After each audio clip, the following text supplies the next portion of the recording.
Welcome to the channel. Today's story takes us to attend Thanksgiving dinner. My name is Avery Collins, and I'm 31 years old. By the time my father slid the notarized contract across the Thanksgiving table, I already knew this dinner had never been about turkey, gratitude, or family. It was a staged execution with catered side dishes. My mother stood at one end of the table like she was chairing a board meeting instead of passing cranberry sauce, and my sister sat 2 seats away in a white satin bow and a ridiculous rhinestone tiara, smiling like she was waiting for applause. There were 50 people packed into my parents' lake house near Lake Wylie: uncles, aunts, cousins, in-laws, church friends, people who loved watching a family crack as long as it happened over good china. Then my father tapped the paper and said, "Pay the $78,000 for your sister's wedding, or leave this house and don't come back." My mother rose so fast her chair scraped the hardwood. "Every person at this table agrees," she announced. "You owe her this." My sister tilted her head and gave me that practiced, sugary smile I'd known my whole life.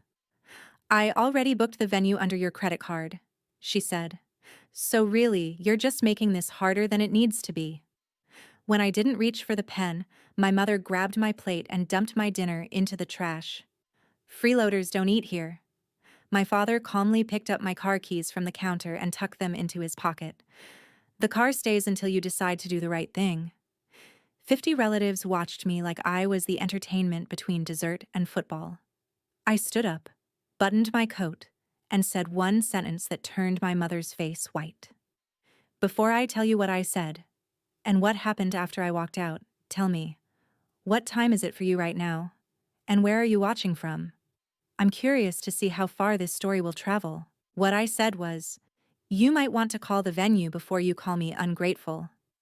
I didn't raise my voice. I didn't cry. I didn't plead.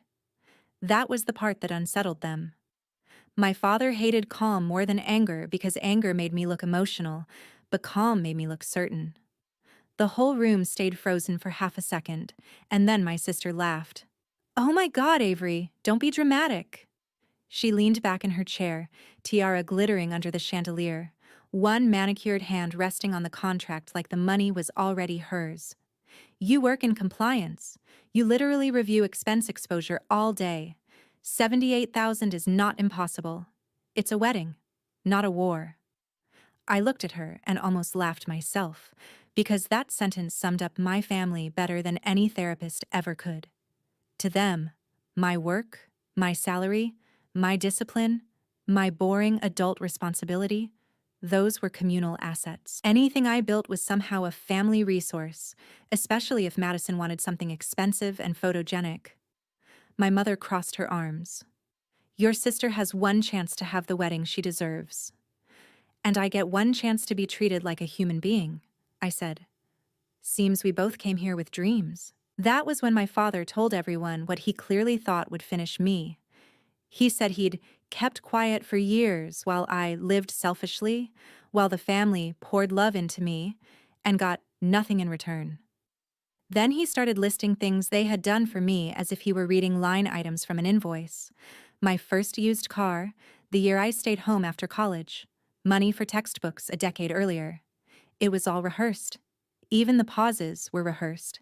Then my mother added, "You've always resented your sister because she brings people together and you keep score." Madison sighed dramatically and said, "Honestly, Avery, I thought by 31 you'd be over the jealousy." That was the moment I stopped seeing them as family and started seeing them as a coordinated fraud risk. I reached into my bag, took out my phone, and said, "Since we're doing receipts, let's do them correctly." My father's expression changed first. He knew that tone. 2 years earlier, I had learned that someone had tried to add themselves as an authorized user on one of my personal cards. The bank froze the account, opened an internal review, and told me enough for me to understand one thing. The request had originated from inside my family circle. I never got an apology. I got silence, then blame, then the usual suggestion that I was overreacting. I looked at my mother. "Would you like to tell everyone why my card was flagged 2 years ago?" She snapped back too fast. "This is not the time for your paranoia." That answer told the whole room more than a confession would have. My aunt near the end of the table stopped chewing. A cousin set down his fork. Madison's smile finally flickered. I tapped my phone and pulled up the email trail I had forwarded to myself 100 times but never shown anyone. Not because I was weak, because I knew once I did, there would be no coming back. The venue deposit didn't clear, I said. Not because I refused tonight, because the card you used was locked long before this dinner. Which means one of two things happened. Either Madison lied when she said she booked the venue under my card, or somebody here knowingly tried to run a frozen account and hoped I'd be publicly humiliated into fixing it. Madison sat up straight. You are trying to ruin my wedding over a technical issue. No, I said. I'm exposing a theft issue over turkey. Then the groom's mother, who had been quiet all evening, asked the question nobody in my family expected from an outsider. Wait, why would Avery be paying for this at all? The room shifted. My mother tried to recover fast. It's a family arrangement. No, I said. It's extortion with sweet potatoes. A few people looked down. A few looked thrilled. My father took a step toward me and lowered his voice. Sit down. I met his eyes and said, Give me my keys. Not until you stop this. Then keep them, I said, because if I stay another minute, I stop protecting all of you. My mother's face lost color right there. She knew exactly what that meant. I turned and walked to the door while Madison called after me. You're blowing up the family over one wedding. I paused, hand on the knob, and said, No. I'm blowing it up over years of pretending your entitlement was love. Then I left barefoot fury behind me and stepped into the cold night, knowing three things for sure. They were going to panic, they were going to lie, and for the first time in my life, none of that would be my problem to manage.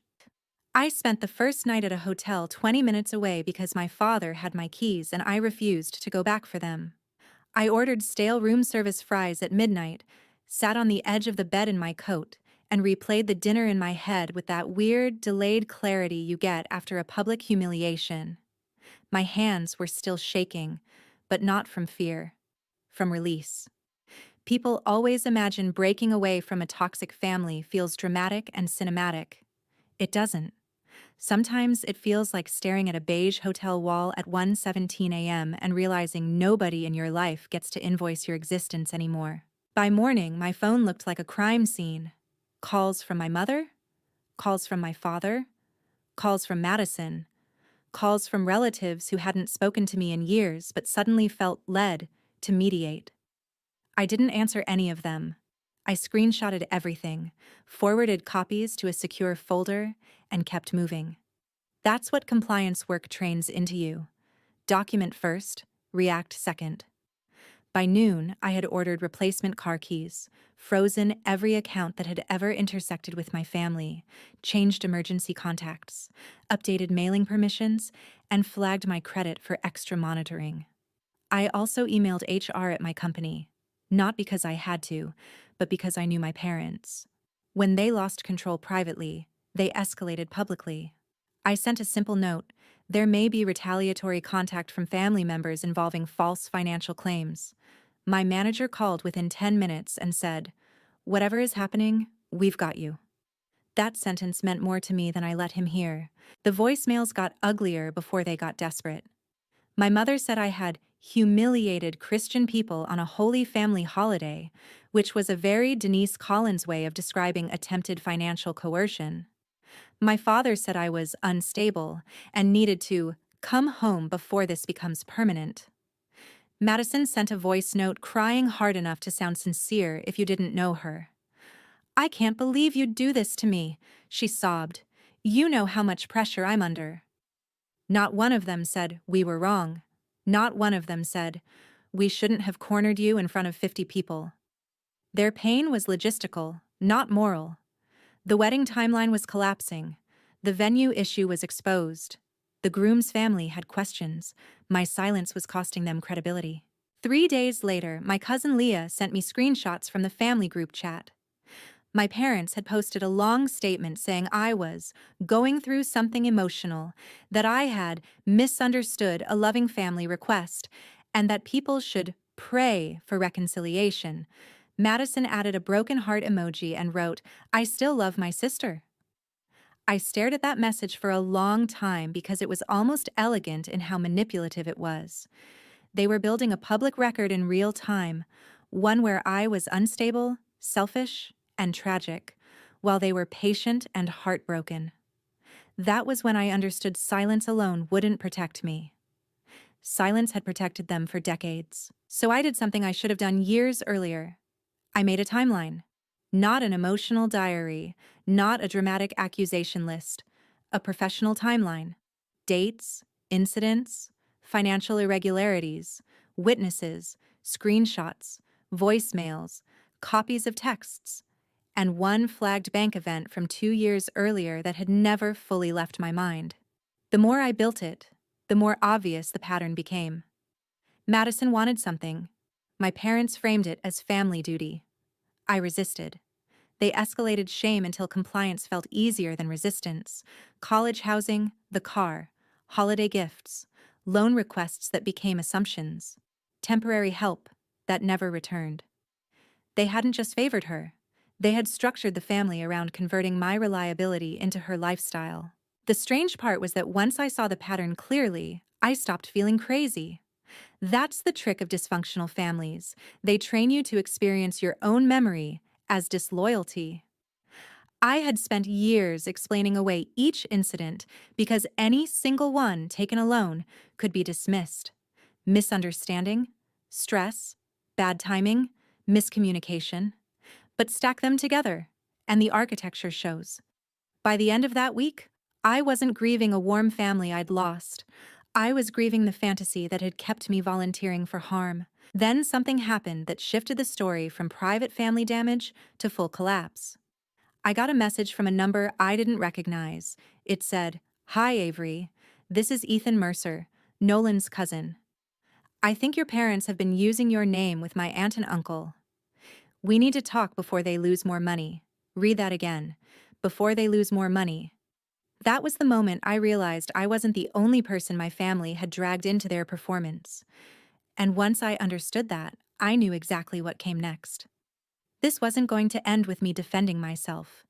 It was going to end with the truth reaching the wrong audience for my parents, and the right audience for everyone else. I met Ethan Mercer at a coffee shop in Fort Mill the next afternoon. He wasn't a random hero dropped out of nowhere. He looked tired before he even sat down, and within 5 minutes I understood why. 2 years earlier, Madison had persuaded him to temporarily cover a luxury bachelorette rental for a friend's wedding after promising to reimburse him within 30 days. She never did. My mother later called it a misunderstanding between young people, even though Ethan was 34 at the time and had the receipts. He hadn't come to save me. He had come because he recognized a pattern he had already paid for.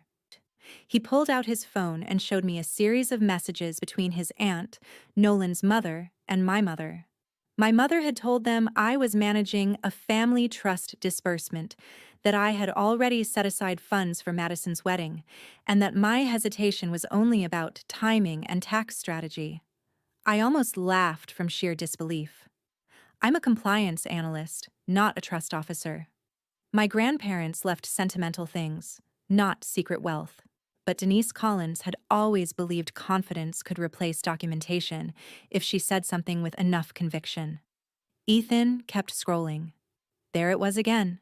References to my formal commitment, my financial gift, my desire to remain anonymous, and the worst one of all. Avery prefers not to discuss money publicly, but she has assured us the major costs are covered. I had assured no one of the sort. What have they already paid? I asked. Ethan exhaled. My aunt and uncle advanced $22,000 for catering and guest accommodations because they were told your contribution would cover venue, decor, and photography. Nolan signed contracts he thought were backed by both families. Then the venue flagged payment issues and your mother said you were having a mental episode and had frozen things impulsively. I sat there for a second, and let the anger settle into shape. Not wild anger, useful anger. The kind that doesn't scream, the kind that organizes. Does Nolan know? I asked. Ethan nodded once. He knows something is wrong. He doesn't know how wrong. His parents are embarrassed. My aunt feels conned. And Avery. They're not just worried about the money. They're worried they were brought into a family scam. That word should have stunned me. It didn't. It fit too well. I looked at Ethan and said, I'll tell them everything I can prove. Nothing more. Nothing less. He leaned back and, for the first time, looked relieved. That's more than anyone else in this mess has offered. On my drive home, I thought about how many years I had spent trying not to make my parents look bad. How many times I had edited my own reality to preserve theirs. I used to think loyalty meant absorbing damage quietly, but loyalty without truth is just unpaid labor. By the time I pulled into my apartment complex, I had already decided what to do. I wasn't going to blast social media. I wasn't going to start a public war. I was going to do what people fear most when they've built a life on selective storytelling. I was going to place accurate information directly in the hands of the people they had manipulated. That evening, I drafted a message to Nolan and his parents. It was short, calm, and clean. No melodrama, no emotional debris. I wrote that I had recently learned my name and finances had been used in representations concerning Madison's wedding, that several of those representations were false, and that if they wished, I was prepared to share documentation clarifying my non-involvement in any financial commitments related to the event. I read it 6 times before sending it, not because I doubted the truth, but because I knew the second they read it, the wedding machine my family had spent months building would begin to eat itself. Nolan's father replied 28 minutes later. He asked to meet in person the next morning. He also wrote one line I never forgot. If what you're saying is accurate, then this has gone far beyond a family disagreement. He was right. This was no longer about whether Madison got her dream centerpiece package or monogrammed ice sculpture. It was about fraud dressed up as family obligation, and everybody was about to stop calling it love. We met at a private room in a country club restaurant because Nolan's parents wanted discretion, and frankly, so did I. They arrived first. Nolan was there too, looking like a man who had not slept in days.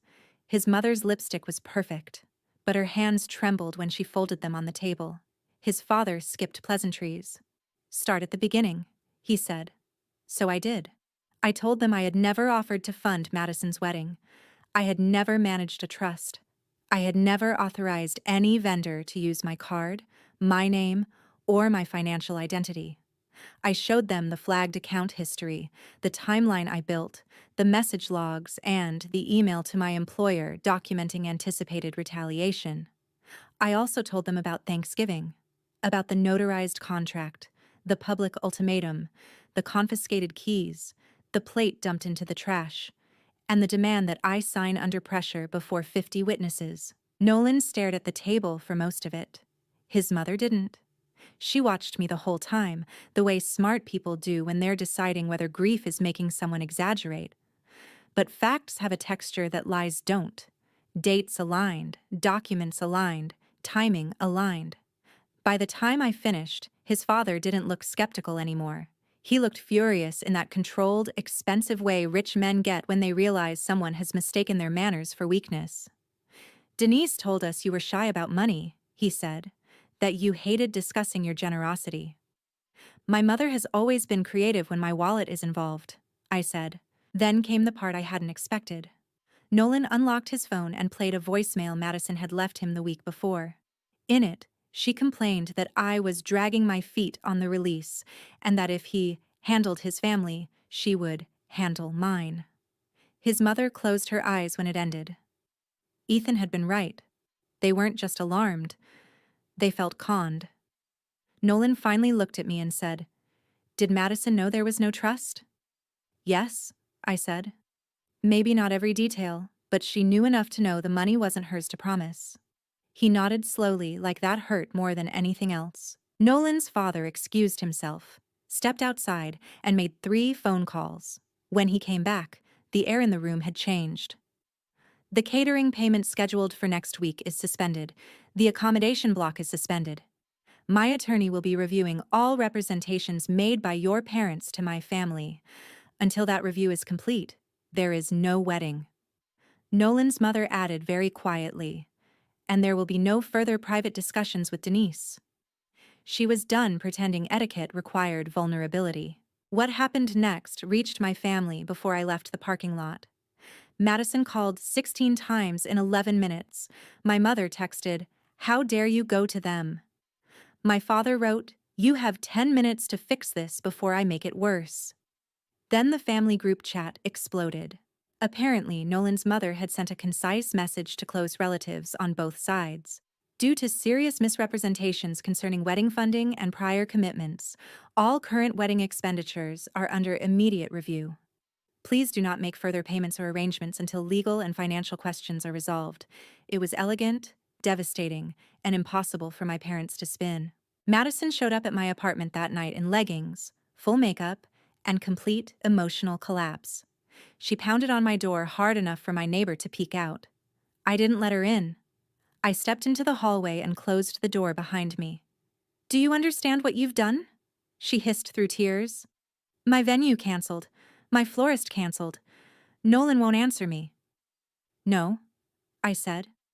"They paused because your lies caught up with you." "Our lies?" she snapped. Then she froze, realizing what she had said. That one syllable told the truth better than any affidavit.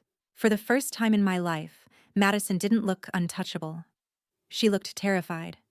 Mascara streaked, hands shaking, tiara confidence gone. "Please," she whispered, and then it happened. Something so small it would mean nothing to anyone else. She said, "Avery, please don't let them think I did this alone." She had never asked me for help like a sister before, only like a beneficiary. I looked at her for a long time. "You didn't do it alone," I said. "But you did do it." She started crying harder and said, "They told me you always come through." And there it was, the family creed. Avery absorbs it. Avery fixes it. Avery pays. I shook my head. "Not anymore." She slid down the hallway wall and covered her face. "I wish I could tell you I felt triumphant. What I felt was clarity. Revenge isn't always loud. Sometimes it's simply refusing to keep carrying what other people built on your back." I went inside, locked the door, and let my phone ring itself into exhaustion. By the next morning, the wedding wasn't just wobbling, it was collapsing publicly. Once the groom's family pulled the funding review, my parents lost the one thing that mattered most to them: control over the narrative. Up until then, they could still tell themselves this was a dramatic misunderstanding.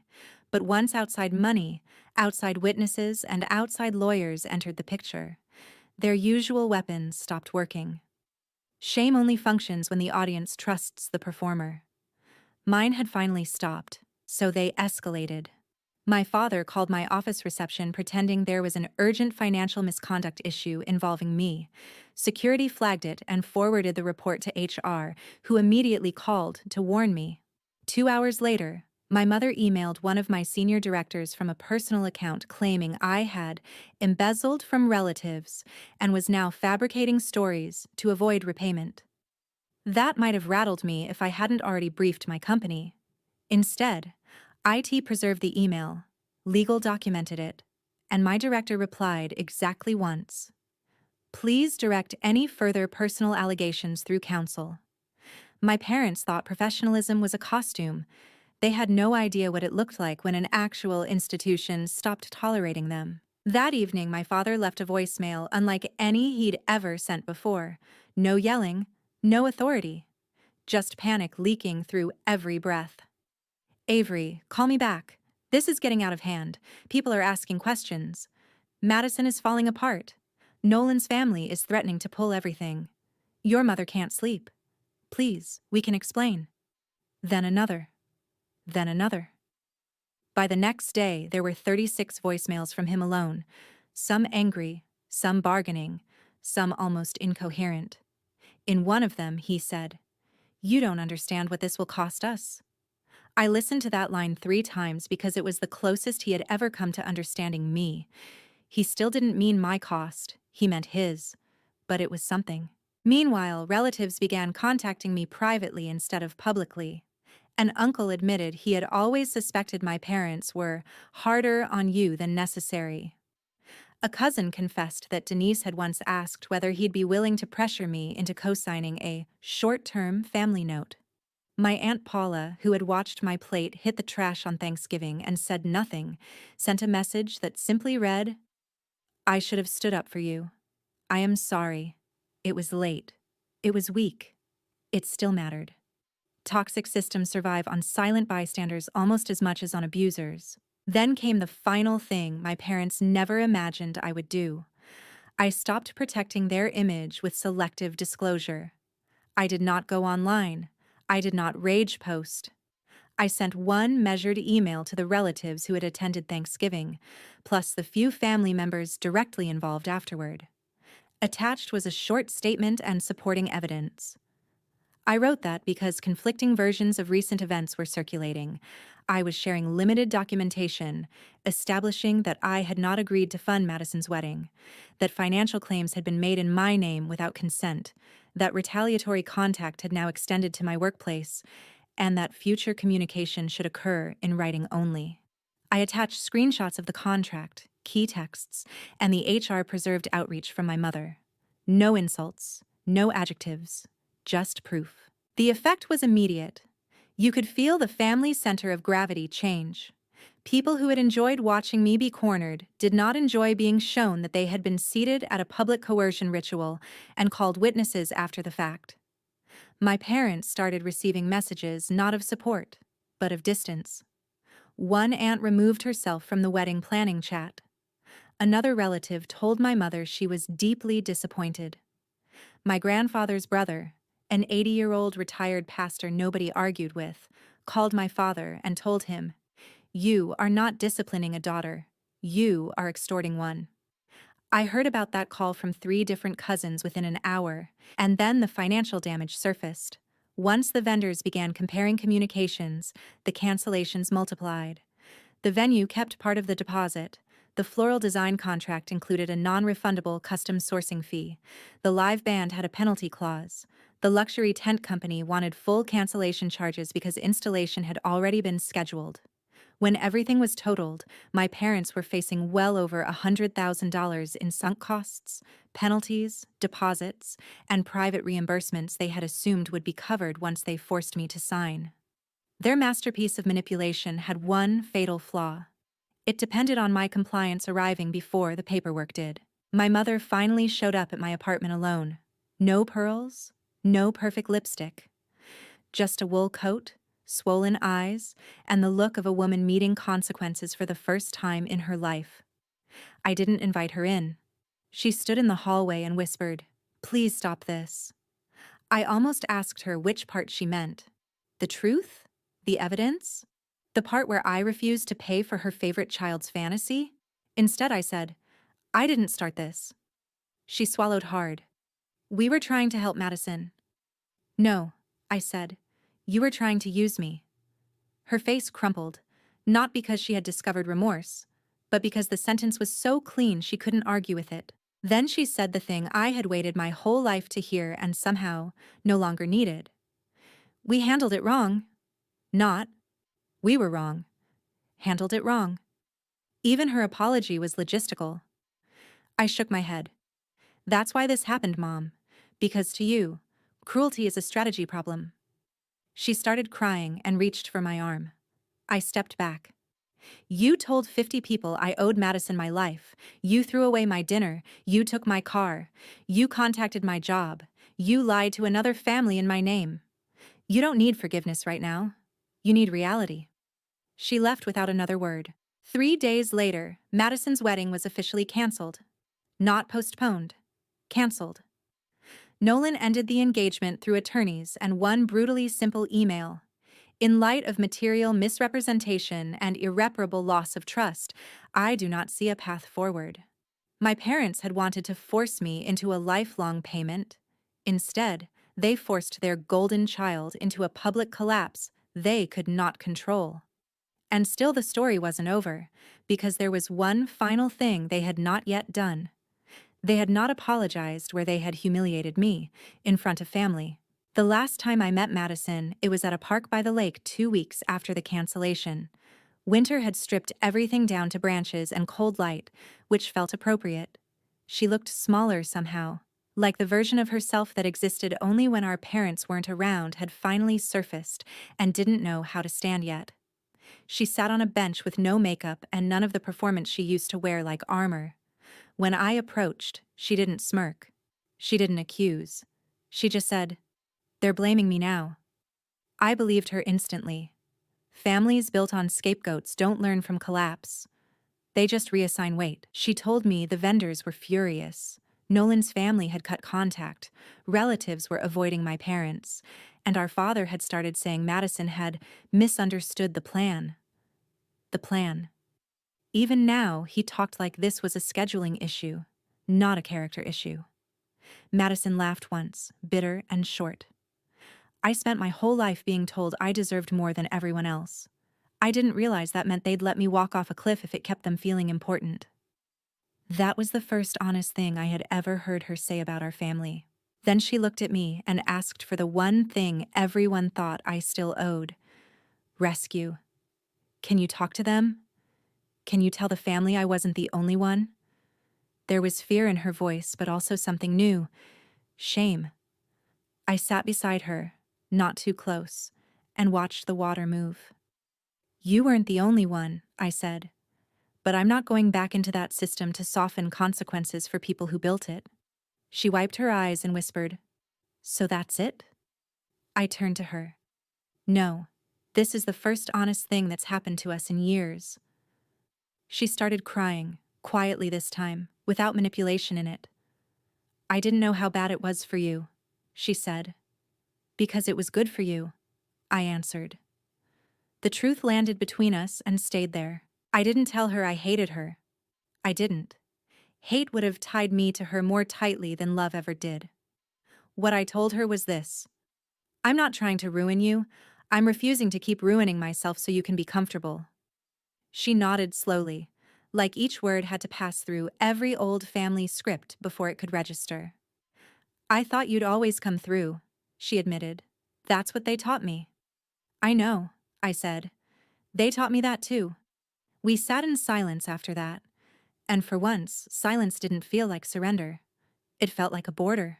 A week later, my father asked to meet. I said no. Then he sent a message saying he and my mother wanted to make a statement to the family. I didn't trust them, but I was curious enough to join the video call they arranged with close relatives. There were maybe 20 people on it. The same ecosystem that had watched me get cornered at Thanksgiving now stared back from tiny squares on a screen. My father looked older. My mother looked furious at having to do this. And then, because they had no other move left, they apologized. Not perfectly, not beautifully, but publicly. My father admitted I had never agreed to fund the wedding. My mother admitted they had involved relatives improperly and made financial assumptions in my name. My mother could barely get the words out, but she said them, in front of everyone. My father added that contacting my workplace had been unacceptable. The call was only 8 minutes long, but it altered 31 years of family gravity. Afterward, several relatives texted me privately. Some apologized. Some tried to explain why they froze. Some still softened my parents' behavior with phrases like, "They were under pressure," or, "Weddings make people crazy." I didn't argue. Minimization is how some people survive proximity to dysfunction. But I also didn't accept any version of the story that erased what happened. That was the real change. Not the canceled wedding. Not the lost money. Not even the public apology. The real change was that I stopped negotiating against my own memory just to keep other people comfortable. As for my parents, the fallout kept spreading. They had to repay parts of the groom's family's expenses, cover vendor penalties, and absorb the humiliation of being quietly excluded from certain church and social events they once dominated. Relatives stopped volunteering money. No one trusted family arrangements anymore. My father sold the classic car he loved to cover outstanding obligations. My mother canceled a renovation she'd been bragging about for months. The irony would have been poetic if it weren't so ordinary. The people who spent years treating me like a private emergency fund finally had to finance the consequences themselves. And me? I moved. Not dramatically. Not out of spite. I took a promotion in Richmond and leased a bright apartment with giant windows and absolutely no room for inherited guilt. I bought a dining table I loved and invited friends who never once made me earn my seat. The first Thanksgiving there was quiet, almost boring. It was perfect. Halfway through dessert, I looked around the room and realized nobody was keeping score. Nobody was testing my loyalty. Nobody was setting a trap and calling it tradition. I had spent so many years trying to become acceptable to people, committed to misunderstanding me, that peace itself felt unfamiliar. That's the part I want anyone listening to hold on to. Freedom is not always cutting off your family in one fiery speech.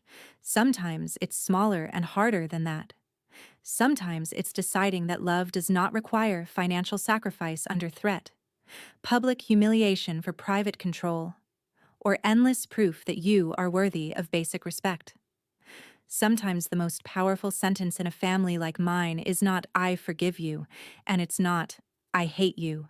Sometimes it's simply "No, that belongs to me. My time, my labor, my credit, my silence, my life." So when people ask whether I ever forgave them, I tell the truth. Forgiveness stopped being the center of the story the day I chose reality over role-playing. What mattered more was this: I finally understood that being the strong one in a toxic family often just means being the easiest one to exploit. And the moment you stop carrying what everyone else has placed on your back, they call you cruel, selfish, ungrateful, dramatic. They call you everything except what you are: free. If you were in my place, what would you choose? Forgiveness or freedom? And what do you think happens to a family when the person they counted on to silently carry everything finally puts it down? From a point of view, the story is not really about money or even the wedding. It is about what happens when one person in a family is always expected to give, stay silent, and carry everyone else's burden. Avery's decision was powerful because she did not choose revenge through cruelty. She chose truth, self-respect, and freedom. That is what makes the story hit so hard. Sometimes the bravest thing a person can do is say no to people who only value them when they are useful. What would you do if your own family publicly pressured you to sacrifice everything for someone who never respects you? Would you forgive them, walk away, or expose the truth?